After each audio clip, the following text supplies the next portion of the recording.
Consent is important actually throughout our lives. So it's not like it's so obviously important for earlier life and less important later.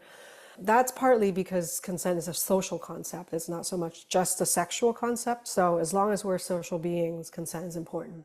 And older adults also are sexual, and often at a stage of life where they may have a new set of partners or a new partner, especially for many older adults having had one or few certain partners, and then after some transitions out of marriages, relationships, and so forth, into a new part of their lives and navigating a lot of things again, or for the first time, by power dynamics that are created by I don't know you or we don't know each other, power dynamics that come out of gender differences, come out of age, physical size differences, come out of economical power differences, differences in how we occupy like racial identity, how we are raced, and how we experience life and what like experiences we have lived through and how that has impacted us. Some people call that trauma, and also trauma, of course, also disproportionately happens to people who have less power.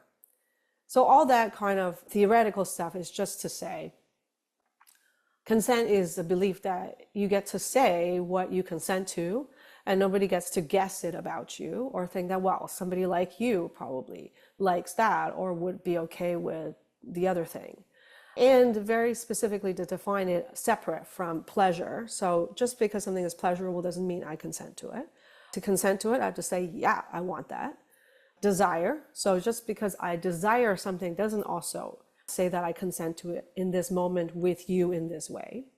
And a huge one is that it is not equatable to actual arousal response. It's enthusiastic, affirmative. We have to say it out loud. We have to say, yes, I want, as opposed to, you'll hear from me if I don't want. It's changeable. So I can change my mind, even though we went to dinner and you paid for it and we had such a good time. I can change my mind. And it has to be informed, so I have to know what I'm getting into. There's no trickery here. Deception does not count.